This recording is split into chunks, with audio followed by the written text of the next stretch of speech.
On today's episode of uintagarage, we fix this Subaru Outback.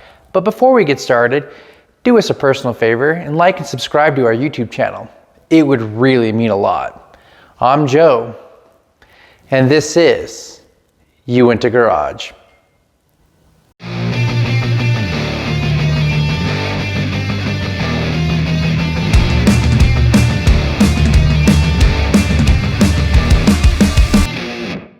...2011 Subaru Outback. Let's replace the sway bar end links right there. Let's get started.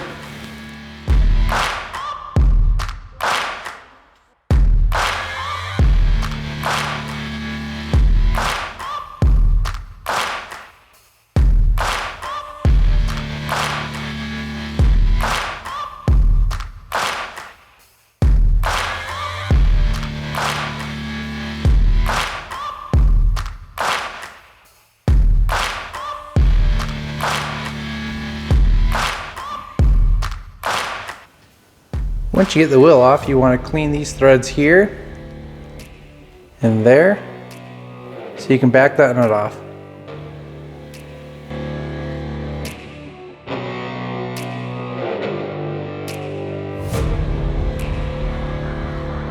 Once the threads are clean, throw a little lubricant on there.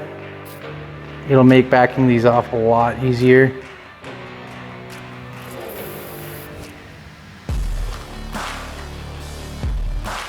All right, now you need a 6mm Allen, and that goes right in there. And that essentially holds that still while you take your 17mm wrench and you loosen that bolt. Now, I'm working by myself, so I'm gonna have to put the camera down while I do this, but you just back that wrench out and you should be good to go. All right, now I've got these loose. I can just finish taking the nuts off.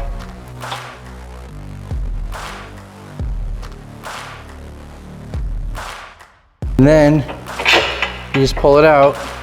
Oh, sorry. One side, and then the other.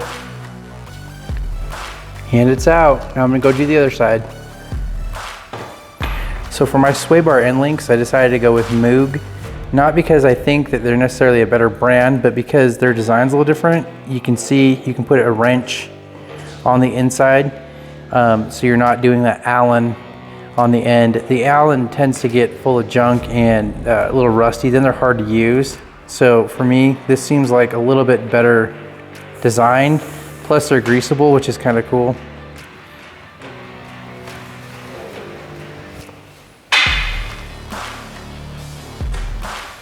All right, once you get these in there,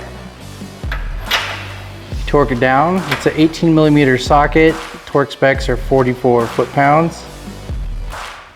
And go ahead and torque that down. That's all there is to it. We have now successfully switched out the sway bar end links on both sides. All that's left is put your tire back on and go in for test drive.